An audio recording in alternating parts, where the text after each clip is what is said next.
नहीं, कई तरह तो नहीं। हम प्रयास करते हैं कि यहाँ सौहार्दपूर्ण वातावरण रहे, लोगों के साथ इनजस्टिस ना हो।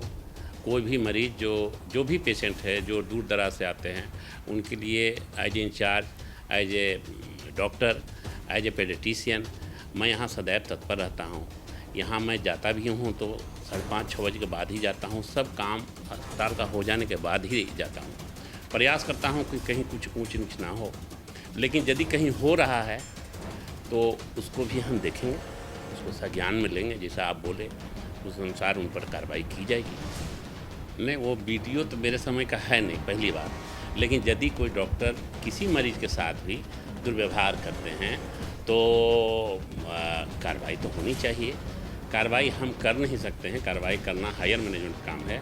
लेकिन हम ये वीडियो देख के सुबह में पूछे भी थे डॉक्टर साहब से जिनके खिलाफ था। वो बोले कि ये वीडियो अभी का नहीं है, 2 साल पुराना है। आखिर ये वीडियो अभी क्यों चलाया जा रहा है? कहीं कोई हमको टारगेट तो नहीं कर रहा है? उनका यही जवाब था और मैं इसमें क्या कहूँ। लेकिन फिर भी हम इंक्वायर करेंगे कि सही बात क्या हो। किसी भी सूरत में मरीज को तकलीफ़ ना हो, ये मेरी जवाबदेही है इस अस्पताल परिसर की, और मैं इसे पूरा करना चाहता हूँ और करता भी। नहीं सर, ऐसा हो नहीं रहा है। मेरे डॉक्टर 60 के 60 डॉक्टर एकदम सही हैं। अब टोकरी में का आम सड़ा निकल जाता है, उसका मैं नहीं कह सकता हूँ, लेकिन मेरे डॉक्टर सब मेरी बात मानते हैं और सब ईमानदारी से कार्य करते हैं। मतलब कोई कार्य में कोताही नहीं है। मतलब किसी डॉक्टर पर आप उंगली उठा नहीं सकते हैं, लेकिन जिन पर हुई है वो भी डॉक्टर साहब जिन पर हुई है या जिनका वीडियो दिखा रहे हैं वो भी अच्छे ही थे। अब क्या कारणवश है या कोई दुर्व्यवहार है, किससे है, आई डोंट नो। लेकिन मैं प्रयास करूंगा कि वो भी सुधर जाएं और वो भी अस्पताल के उत्थान में, अस्पताल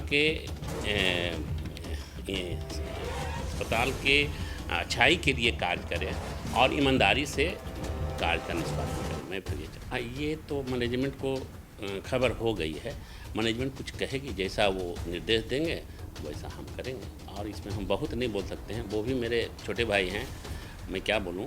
लेकिन मैं बात करूं, फिर उनसे बात करूं। डॉक्टर जो भी यहाँ हैं मतलब ईमानदारी से काम करते हैं। आप कम से कम गांधीनगर के डॉक्टर सब लोग ईमानदारी से काम करते हैं और बहुत काम करते हैं। जो उनके पास स्किल है उस अनुसार बहुत ज़्यादा काम करते हैं। मैं तो ये देख रहा हूँ 4 महीना में लोग कितना काम किए हैं और अच्छे अच्छे काम किए हैं, बड़े बड़े काम किए हैं। कल परसों तो झगड़ा हो रहा था कि हमको यहाँ रखिए इस बात के लिए, आप काहे रेफर कर रहे हैं। तो लोगों का भरोसा है हमारे डॉक्टर्स पर, ऐसा नहीं है कि नहीं है। लेकिन कुछ है कि अब सुपर स्पेशलिटी का ज़माना है तो लोग सुपर स्पेशलिटी में चाहते हैं कि हमको रेफर कर दिया जाए, वो भी हम लोग कर ही देते हैं। और जो ऑर्थो में चूँकि सुपर स्पेशलिटी की बात होती नहीं है, तो जो डिग्री है हमारे डॉक्टर के पास वो सुपर डिग्री है ही। तो जो आप बोल रहे हैं कि ये दवा लिखते हैं या, तो उनके इलाज पर, उनके स्किल पर हम शक नहीं उठा सकते। उनके पास डिग्री है वो इलाज करने का, वो दवा लिखने का उनके पास डिग्री है, NMC उनको दिया है। तो उस पर हम बहुत कुछ नहीं कर सकते हैं। फिर भी हायर मैनेजमेंट चाहें कुछ कर सकते हैं, बोल सकते हैं। सुनने में आया है, उसको हम आपके माध्यम से बोलना चाहते हैं कि ये ज़रूरी नहीं है कि उसी दुकान से लें। जहाँ दुकान में ज़्यादा पैसा हमें दवा दे रहा है उससे क्यों लेना। आप दूसरे दुकान जाइए, आप तीसरे दुकान जाइए, आप मेडिकल चौक जाइए, आप मेन रोड में जाइए, वहाँ से दवा लीजिए। आप 1 mg से लीजिए और सस्ता मिलेगा, जेनरिक दवा दुकान से लीजिए और सस्ता मिलेगा। ये ज़रूरी नहीं है कि उसी दुकान का दवा रिइम्बर्स होगा। यहाँ पर किसी भी दवा का दुकान का फुर्जी रिइम्बर्स होता है और हम लोग करते हैं। कुछ है जो कि हर्बल दवा है जिसको कि हम लोग नहीं कर पाते हैं, फिर भी उसमें भी है कि यदि कंसर्न स्पेशलिस्ट उसको लिख रहे हैं, कंपनी का ये रूल है, तो वो भी हो जा रहा है। मतलब कंपनी तो अपने तरफ से बहुत कुछ कर रही है, लेकिन अब थोड़ा आपको भी, पेशेंट को भी ये सोचना पड़ेगा कि हमको कहाँ दवा लेना है, कहाँ पैसा बचे। बस के अंदर वाला ले ही नहीं सकता है बढ़ा के, वो भी PSU है। कुछ बातें क्लियर कर दें आपको, जैसे CCL PSU है वैसे अमृत भी PSU है। वो तो MOU किया ही है हमसे कि हम 20% कम पर देंगे दवा, तो वो बढ़ा के पैसा ले ही नहीं सकता है। वो कैंपस के बाहर जो है दवा दुकान वो सब बाहर ले सकता है, रेट से बढ़ा के ये तो ले ही नहीं सकता, यहाँ पर वो हो ही नहीं सकता है। इसके ये आपको जानकारी के लिए बता दूं, जो अमृत है वो भी सरकारी संस्था है, लगभग पीएसयू है, तो वो क्यों करेगा वो हिसाब? उसको थोड़े इन लोगों को थोड़े पैसा मिलता है, वो तो उसका कंपनी है। वो बाहर दुकान तक का है, यहाँ का नहीं है। बाहर दुकान का किसी दुकान का है, तो यही तो हम कह रहे हैं कि बाहर मान लिया 4 दुकान है, बाहर गेट के बाहर, तो चारों दुकान में पूछ लेने भाई कि ये दवा कितना में मिलेगा, है ना। आम जनता को क्या कहना चाहिए? आम जनता को ये कहेंगे अपना विवेक से काम लें।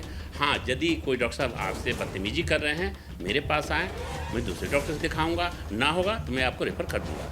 मैं आपको पूरा का पूरा सहयोग दूंगा, आपको तकलीफ ना हो, मैं इसीलिए यहाँ बैठा हुआ। वो तो रहा है, अब आप नहीं समझ रहे हैं, हम नहीं कर सकते हैं, लेकिन यहाँ प्रयास किया जाता है।